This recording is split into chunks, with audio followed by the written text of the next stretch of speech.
ദൈവത്തിരുനാമത്തിന് മഹത്വമുണ്ടാവട്ടെ. Bible reading പ്രോഗ്രാമിൽ സംബന്ധിക്കുന്ന ഏവർക്കും കർത്തൃനാമത്തിൽ സ്നേഹവന്ദനം അറിയിക്കുന്നു. 1 ദിനവൃത്താന്ത പുസ്തകമാണല്ലോ നമ്മൾ വായിച്ചുകൊണ്ടിരിക്കുന്നത്. അതിൽ 1ഉം 2ഉം അധ്യായങ്ങൾ നമ്മൾ വായിച്ചു കഴിഞ്ഞു. ഇനി 3-ാം അധ്യായമാണ്. നമുക്കറിയാം 1 മുതൽ 9 വരെയുള്ള അധ്യായങ്ങൾ ദീർഘമായ വംശാവലി പട്ടികയാണ് ഇവിടെ രേഖപ്പെടുത്തിയിട്ടുള്ളത്. ബാബേൽ പ്രവാസത്തിന് ശേഷം മടങ്ങി വന്ന ഇസ്രായേൽ ജനം അവർക്കൊരു നേതൃത്വമില്ലാതെയും പല രീതിയിലുമായിരുന്ന സമയത്ത് ജനത്തെ ഒന്നിപ്പിക്കുവാൻ അവരുടെ പാരമ്പര്യം പറയേണ്ടത് ആവശ്യമായി വന്നു. അടിമത്തത്തിൽ അവർക്ക് അതിനുള്ള ഒരു അവസരവും അവർക്ക് ലഭിച്ചു കാണില്ല. അവരുടെ പൂർവ്വപിതാക്കന്മാരെ പറ്റി ചിന്തിക്കുവാനോ അവരുടെ തലമുറകളെപ്പറ്റി ചിന്തിക്കുവാനോ സാധിക്കാതെ അടിമത്ത വേല ചെയ്തവർ ജീവിച്ചു.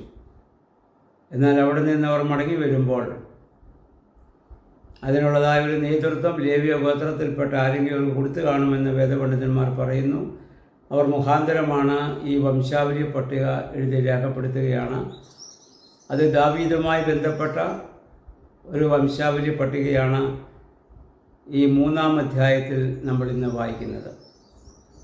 ഇതുമായി ബന്ധപ്പെട്ടൊരു കാര്യം ഓർമ്മപ്പെടുത്തട്ടെ. നമ്മളിതിൻ്റെ 1-ാം അധ്യായം വായിച്ചപ്പോൾ അബ്രാഹാമിൻ്റെ വംശാവലി പറഞ്ഞു വന്നപ്പോൾ അതിനു മുൻപ് ഞാൻ പറഞ്ഞ ഒരു വാക്ക് അല്പം ഇത് തെറ്റി പറഞ്ഞിട്ടുണ്ട്. അത് മറ്റൊന്നുമല്ല, നോഹയ്ക്ക് 3 മക്കൾ ശേം, ഹാം, യാഫേത്ത്. അതിൽ അബ്രാഹാമും അവൻ്റെ സന്തതികളായ യേശുക്രിസ്തുവിൻ്റെയൊക്കെ വരവ് സംഭവിച്ചത് ശേമിൻ്റെ പാരമ്പര്യത്തിൽ നിന്നാണ്. എന്നാൽ ഞാൻ അവിടെ പറഞ്ഞത് ഹാമിൻ്റെ വംശപാരമ്പര്യത്തിൽ നിന്ന് ഞാൻ തെറ്റായി പറയുകയുണ്ടായി. അത് സ്പ്ലിറ്റ് ഓഫ് ടങ് സംഭവിച്ചതാണ്, മനഃപൂർവ്വം പറഞ്ഞതല്ല. പറഞ്ഞു വന്നപ്പം അറിയാതെ ആ വാക്ക് വന്നു പോയതാണ്.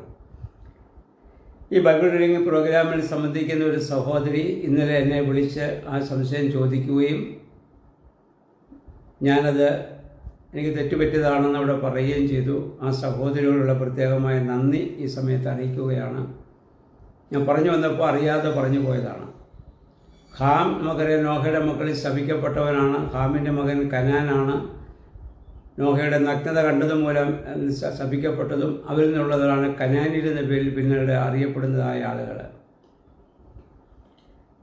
ശേമിൻ്റെ വംശപാരമ്പര്യത്തിൽ നിന്നാണ് കർത്താവും അബ്രാഹാമിൻ്റെയൊക്കെ ദാവീദൊക്കെ വരുന്നത്. ആ ശേമിൻ്റെ വംശപാരമ്പര്യത്തിലാണ്. അപ്പം അങ്ങനെയുള്ള തെറ്റുകൾ എന്തെങ്കിലും സംഭവിച്ചാൽ നിങ്ങൾക്ക് ഏത് സമയത്തും എന്നെ ചൂണ്ടിക്കാണിക്കാവുന്നതാണ്. മനഃപൂർവ്വം വരുന്നതല്ല, സ്വാഭാവികമായിട്ട് നമുക്കങ്ങനെ പലപ്പോഴും അങ്ങനെ സംഭവിക്കാമല്ലോ. അതിൽ ഖേദം ഞാൻ പ്രത്യേകമായിട്ട് പ്രകടിപ്പിക്കുകയാണ്. നിങ്ങളുടെ പ്രാർത്ഥനയിൽ എന്നെ ഓർക്കുക. അപ്പോൾ ഇവിടെ നമുക്കറിയാം, ഇസ്രായേൽ ജനത്തിൻ്റെ ആ ചരിത്രത്തിലെ ഏറ്റവും എണ്ണപ്പെട്ട ഒരു വ്യക്തിയാണ് ദാവീദ്. ഈശായുടെ 7 മക്കളിൽ അതിൽ ഏറ്റവും അവസാനത്തെ പുത്രനായി അദ്ദേഹം ജനിച്ചു. ഒരാട്ടിടയ ബാലനായിട്ടാണ് തൻ്റെ ജീവിതം പ്രവർത്തനം ആരംഭിക്കുന്നത്. അവിടെ നിന്നാണ് ശമൂവേൽ പുരോഹിതൻ അദ്ദേഹത്തെ തിരഞ്ഞെടുക്കുന്നത്. ശൗൽ രാജാവായിരുന്നല്ലോ ആദ്യത്തെ രാജാവ്. അദ്ദേഹം യഹോവയ്ക്ക് അരിഷ്ടമായത് ചെയ്തപ്പോൾ ദൈവം ശൗലിനെ തള്ളി ദാവീദിനെ, ഈശായുടെ മക്കളിൽ ദാവീദിനെ തിരഞ്ഞെടുത്ത സംഭവങ്ങളൊക്കെ ശമൂവേലിൻ്റെ പുസ്തകത്തിൽ നമ്മൾ നേരത്തെ വായിച്ചതാണ്. ആരോഗ്യതയുടെ ഗാത്രന്മാരും യുദ്ധത്തിന് കൊള്ളാവുന്നവരുമായ അവൻ്റെ ജ്യേഷ്ഠന്മാരെയൊക്കെ ഈശായി കാണിച്ചു കൊടുത്തപ്പോഴും ദൈവം അവരെയൊക്കെ തള്ളി. എന്നിട്ട് ദൈവം ദാവീദിനെ എടുത്തു. അവരുടെ ഏറ്റവും വലിയ ശത്രുവായ ഫെലിസ്ത്യരുടെ ആ പടയാളിയെ, ആ ഗോലിയാത്തിനെ അവൻ നിലം പതിപ്പിച്ച സംഭവങ്ങളും ഒക്കെ നമുക്കറിയാം. തൻ്റെ ജീവിതത്തിൽ ഒരുപാട് പ്രതിസന്ധി ഘട്ടങ്ങളിലൂടെ കടന്നു പോകേണ്ടി വന്ന ഒരു വ്യക്തിയായിരുന്നു ഈ ദാവീദ്. അദ്ദേഹത്തിൻ്റെ ചരിത്രമൊക്കെ വായിച്ചതുകൊണ്ട് നമുക്ക് കൂടുതൽ അതിൻ്റെ വിശദീകരണം ആവശ്യമില്ല.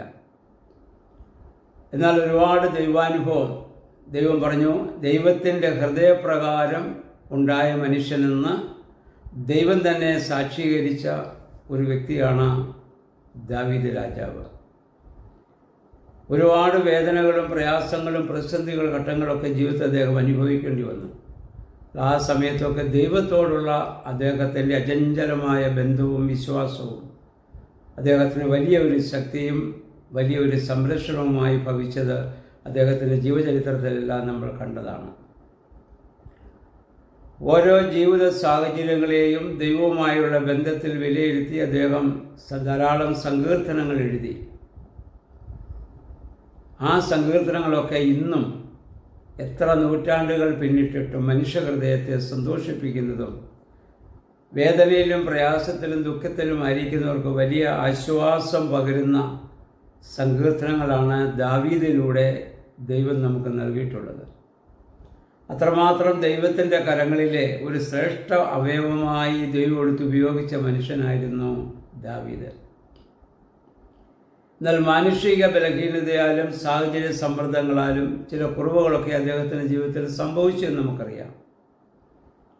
ഊരിയാവിൻ്റെ ഭാര്യയായിരുന്ന ബേർശേബയെ സ്വന്തമാക്കാൻ വേണ്ടി ഊരിയാവിനെ അദ്ദേഹം മുഖാന്തരം വധിക്കപ്പെടുന്നതും നാഥാൻ പ്രവാചകൻ ആ പാപബോധമുണ്ടാക്കിയപ്പോൾ യഥാർത്ഥമായി അദ്ദേഹം പശ്ചാത്തപിച്ചതൊക്കെ നമുക്കറിയാം. പഴയ നിയമകാലത്ത് പരിശുദ്ധാത്മാവ് സ്ഥിരവാസത്തിന് ഭൂമിയിൽ വന്നിട്ടില്ല. താൽക്കാലികമായി ചില ആളുകളിൽ പ്രത്യേക സന്ദർഭങ്ങളിൽ ആത്മാവിൻ്റെ പ്രവർത്തനം നമ്മൾ കണ്ടു. ആ ആത്മാവിനെ എപ്പോഴും വേണമെന്ന് അദ്ദേഹം ആഗ്രഹിച്ചു. അതുകൊണ്ടാണ് ആ 51-ാം സങ്കീർത്തനത്തിൽ എൻ്റെ ആത്മാവിനെ എൻ്റെ ഉള്ളിൽ നിന്ന് എടുത്തു കളയരുത് എന്ന് അദ്ദേഹം എപ്പോഴും പ്രാർത്ഥിച്ച ആളാണ്.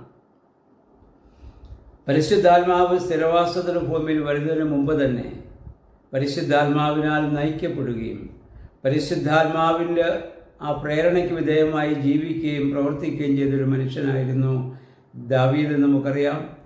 അതുകൊണ്ട് ഇസ്രായേൽ ജനത്തിന് അബ്രഹാമിനെ പോലെ തന്നെ പിന്നീട് എന്നും സ്മരിക്കുവാനും എന്നും ഓർമ്മ വയ്ക്കുവാനും പറ്റിയൊരു വ്യക്തിത്വമായിരുന്നു ദാവീദിൻ്റേത് എന്ന് പറയുന്നത്.